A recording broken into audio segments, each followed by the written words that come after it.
Hello, I'm Steven Roy Goodman, host of Higher Education Today, a production of the University of the District of Columbia.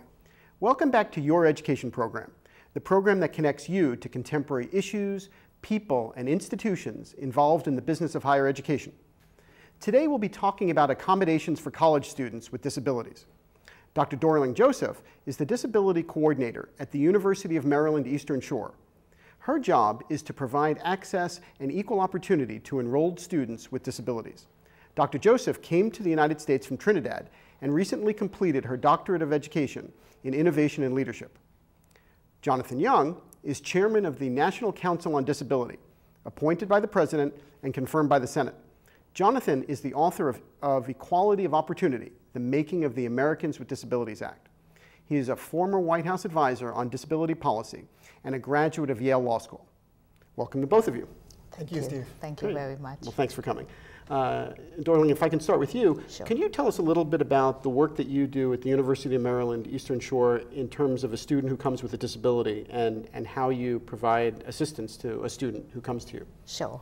A student walks into my office for the first time at the University of Maryland Eastern Shore, has a disability.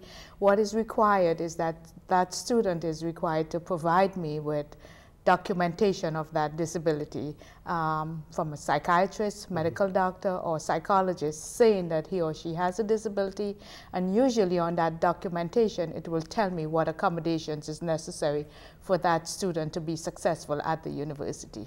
So you're trying to accommodate for a disability that the student has? That's correct, and so the accommodations are different for students depending on the disability. Fair enough. And Jonathan, if we can bring you into this, so perhaps you could say a word or two about, one, what is the government definition of a disability? And then two, what is the definition of accommodating that disability? Or what does that mean on a national level? Sure. I wish it were as simple that there was one single definition. We have different definitions in different contexts. The one that's most applicable here, I think, is the definition used in the Americans with Disabilities Act, which is a person with a mental or physical impairment that substantially limits major life activities. Accommodations, or a reasonable accommodation, is a basic concept to provide an aid or a service of some kind to enable a student to participate equally and fully in the educational process. So it might mean a person who is blind having materials in Braille or on a recording, or it might mean access to an amplified device for sound, or a quieter environment, for instance, for somebody who needs a quieter environment. So, but who defines, look, a blind student, it's obvious, a blind student needs help, reading something because the blind student can't see something. But there may be some gray areas, perhaps, I would assume, in terms of, what is a disability? Well, I think the concept really is a process one. It's the individual's responsibility, as Dorling was just saying, to approach the office, to identify and disclose a disability, and to explain what that means and what's required. And then it's as in the employment context, it's an opportunity for the school and the individual to talk through that situation on a case-by-case basis. But it's not like there's one single universal standard that says, if this, then that. Right. And Dorling, maybe on your campus, let's say somebody had a disability when they were in high school. Okay. If I'm understanding what you both are saying, it's not necessarily so that that student is definitely going to show up at your office. No, but it's the law changes in high school. The teachers can send a student up to the special ed teacher or the counselor in high school. At college, the law changes and it's self-disclosure. So that student now attending college has to self-disclose, come up to the office and say, I have had a disability, I've had accommodations in high school, and this is what I require now that I'm in college. And what if a student doesn't do that? If the student does not do that, then there's no way that I can know who that student is unless we wait until that midterm grade time comes around, and then we call students into the center where I work, and there are other people who do different things there, and that person may self-disclose then that I've had a disability, I have not been receiving accommodation since I came here. That's where I would step in. That's interesting. So, but let's assume that there's a student who, for whatever reason, doesn't want to share. Maybe they're embarrassed. Maybe they want to get a new start. Whatever that means, you know that a number of students don't want to disclose. But let's say their mom or dad calls you and says, "Dorling, I'd like to get extra time for my student because my son or daughter has this disability, but my son or daughter is a little embarrassed about that." How would you handle that? I would have to ask the parent to have the student come in and talk with me, especially if the student is past 18, because again, we have that law and that FERPA law and HIPAA law that we have to pay particular attention to, and the student has to sign that we can talk to his parents down in the registrar's office. So I would have that student come up and ask that student, do you need accommodations? Your mom, your dad called. Do you want the accommodations that your parents are saying you need? And based on the information I receive from the student, then I make my move then. And I see what I'm going to do. And Jonathan, on a national level, how many people have disabilities in the United States? I mean, I'm assuming, I think we have about 300 million Americans, more or less. Typically about 15% is a number often used, or about 40 to 50 million Americans with disabilities. And in the college context, about 10 or 11% of students are people with disabilities. That's a high number. Sure, and just to go back, we were diving into the details of accommodations. I think one point that's really important to get across here is we're really talking about inclusion and allowing every person to be fully participating. In the 19th century, we had many states with ugly laws that purely by virtue of appearance, people could choose not to allow a person to be seen in public. We've come a long way since then. It was quite routine for students to be students with disabilities to be excluded from schools, and so through a variety based of on laws, how they looked. It could be as simple as that. There are people who didn't want a person, say, with cerebral palsy to be in a restaurant, and prior to the Americans with Disabilities Act, somebody could simply say, we don't want you here. But in the educational context, then, normal is a very strange concept. There's a spectrum of people in terms of various abilities or impairments, and what we're trying to do is allow each student to have the chance to participate in the classroom, and oftentimes that can just be worked out on a fairly informal basis. But because of the stigma, a lot of students are afraid to identify or to ask, and I think we're making gains, but what we need to promote is that it's appropriate to assert, to describe what's needed, and to have the tools necessary to succeed in the classroom. Well, speaking of stigma, I mean, you think about the stigma of mental health. Does the ADA cover mental health? Surely, mental and psychiatric impairments, yes. And Dorling, how would you handle this on campus if somebody came and said that they were having difficulties with their mental health? First, I would have to have the documentation, and then I refer students to the counseling center, I refer students to the health center to make sure that the medication part of it is handled by the health center, the counseling center takes care of, and we have a psychiatrist who comes on campus, takes care of the psychological and the psychiatric part of it.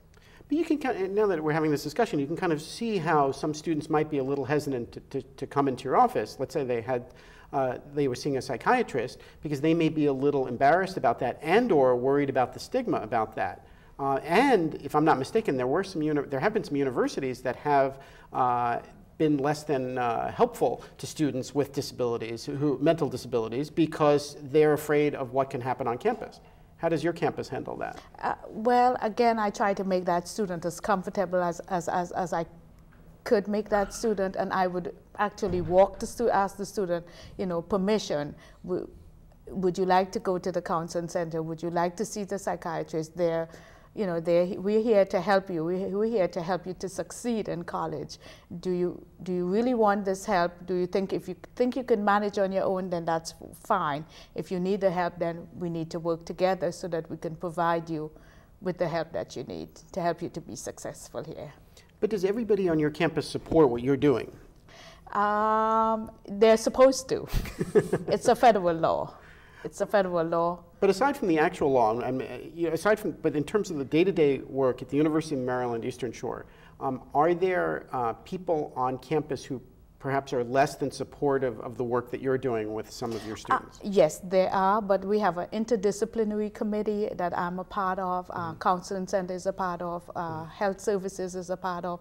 We meet on a monthly basis to discuss areas that we may have concerns with, and we have been able to pool our resources together to help students.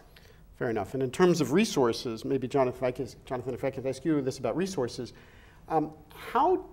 is there a federal mandate for this that the states or schools now have to pay? So I never quite understood how the funding for the ADA works. Well, under federal law, institutions such as universities that receive federal money are obligated to provide, not to discriminate. And part of not discriminating in this case means providing services. Accommodations. How those costs are covered is, as you might imagine, a matter of debate. There are sometimes conflicts between state vocational rehabilitation offices that are supposed to provide services, and they'll sometimes say, well, if it's at the university, then the university should provide. But so you're talking about a standard on a federal level, but it needs to be worked out on a case-by-case basis with each institution. But yes, the universities are required to provide these services. So a university might be required to build ramps for buildings that accommodate more than a certain number of students. Well, for things like the built environment, that's actually fairly easy. Part of the principle of the ADA and the Rehabilitation Act before it was that new construction should be made to be accessible. And at the design stage, the costs are really quite infinitesimally small. It's a little bit harder when you deal with older universities and you're talking about retrofitting. But a general standard is that if something can be readily done, you should do so. But that might mean moving a classroom for a person who uses a wheelchair to a first floor if the second floor in that building doesn't have an elevator, for instance.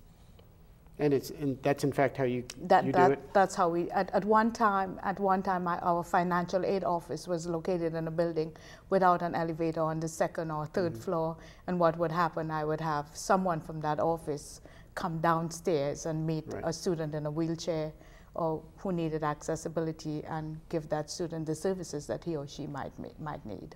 And I imagine, though, that some of the pressures that are on you to provide the accommodations for students are great. If once a student brings in the documentation that says that, I need such and such assistance, and you're going to provide that assistance, is there a limit to how much money the university will spend for that student? So far, at the University of Maryland Eastern Shore, I have had funding for what I need. I have had DOORS, which is the Department of Rehabilitation Services, provide some of the equipment and like a mobility coordinator for a visually blind student. That's handled by DOORS, and then the university provides the actual services like Zoom text, like the assistive technology like Zoom text or Braille or a note taker.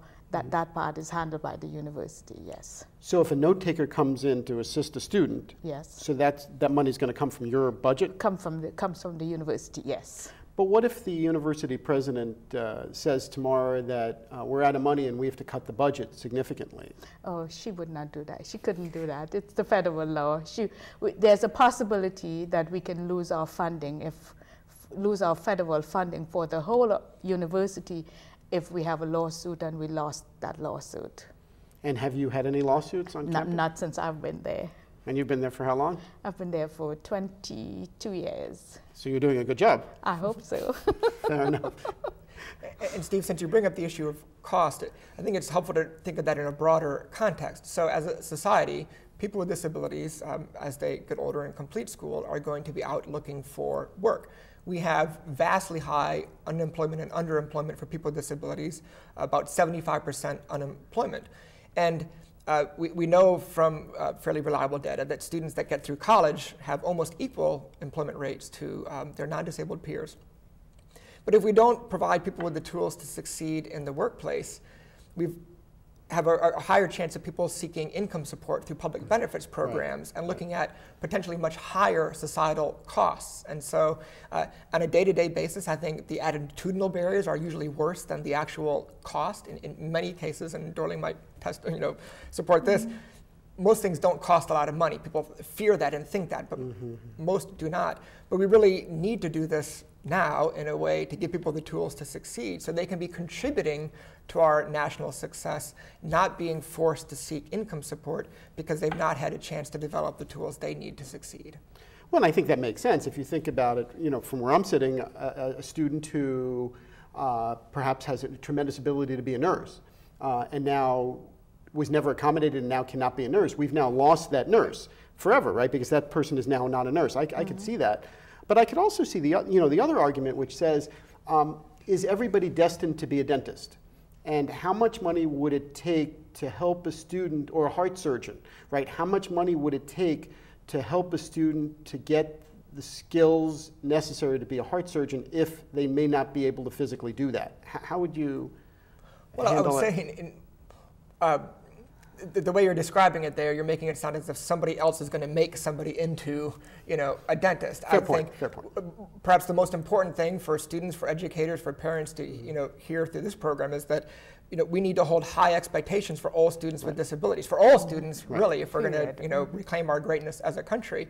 An accommodation isn't about being given a break or being given something that's going to provide an unfair advantage. We need to hold forth that really, more likely than not, a person with a disability is going to have to be a whole lot better and work even harder to succeed, in part because of persistent stigma and discrimination against people with disabilities. So if there's a deaf student who wants to be a surgeon, wonderful. Right. Let's provide the person the opportunity to do that. They're going to succeed or fail based on their ability to do the core functions of that job, not based on whether or not they hear the same or see the same or move the same as every other person. Well, and I see that, but as you both know, I'm a counselor when I'm not hosting the show, and a number of families will try to do everything they can to make sure their students get extra time on standardized tests.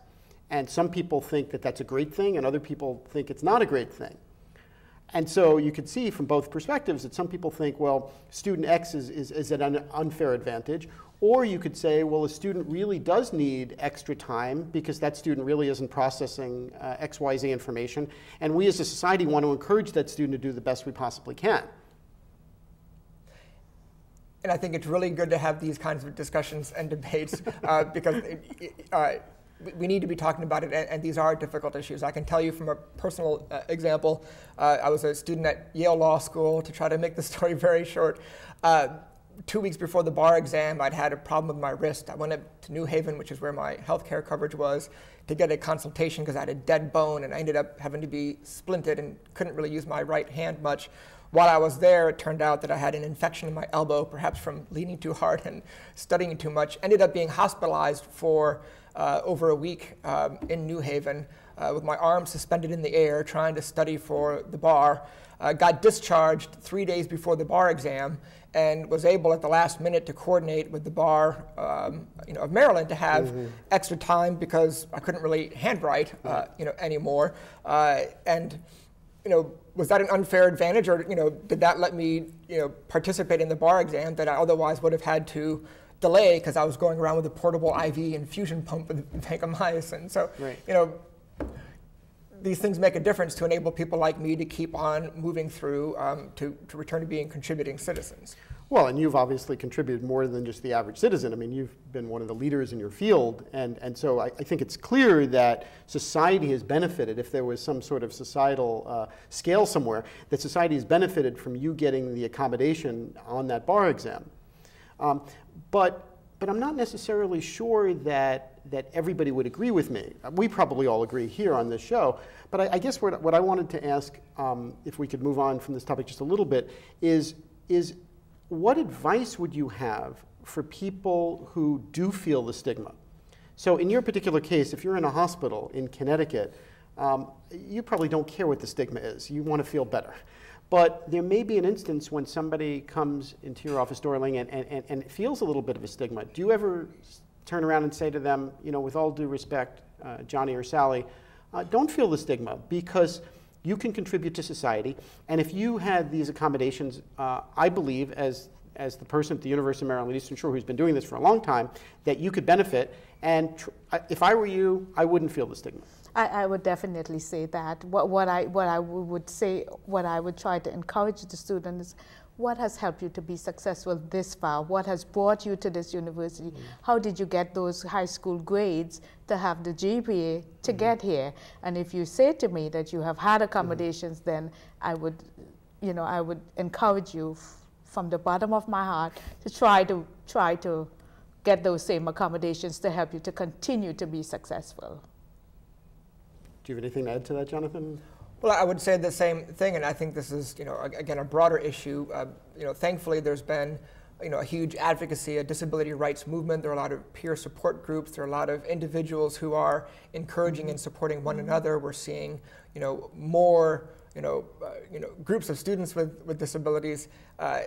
So, yes, by all means, learn to be assertive. Seek out role models, mentors, people that can help you, think through how to go about, asking for accommodations, to be assertive about that need. But if you don't start now at this point in school, it's going to be a whole lot more difficult after school. And speaking of advocacy, if you wouldn't mind saying a word or two about the National Council on Disability, do you mandate that a university does X, Y, Z? Do you advocate? Do you suggest?